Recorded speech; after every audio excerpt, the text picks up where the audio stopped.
Hi everyone, Emma here from EA Public Relations. Welcome to another episode of Free Falling in Niagara.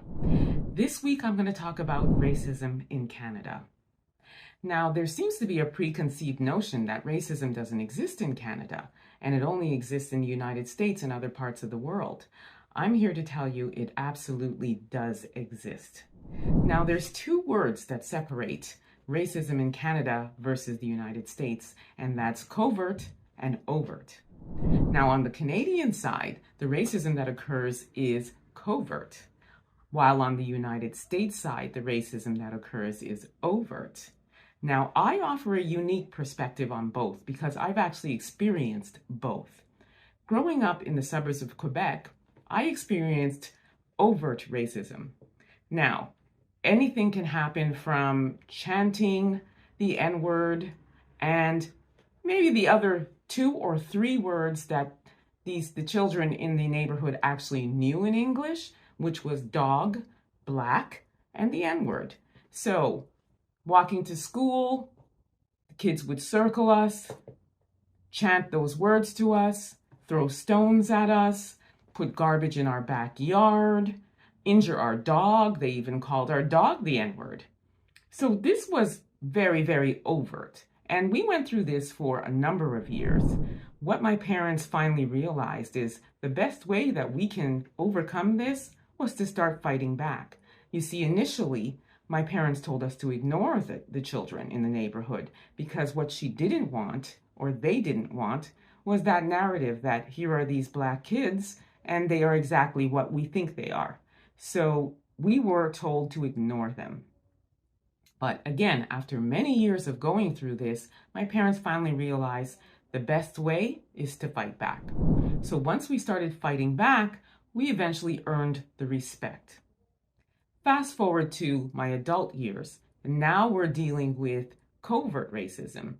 Lots of microaggressions like, you don't look like an African, or you don't sound like an African, or you don't seem like an African person. Let me just say that I am from West Africa, Ghana. My parents are born and raised in West Africa, Ghana. I grew up in Montreal, Quebec, and now I currently live in Niagara Falls, Ontario. So, with me not having an accent, as they like to say, is you don't have an accent or you don't talk like an African person, my question would then be, well, what does an African person talk or look like?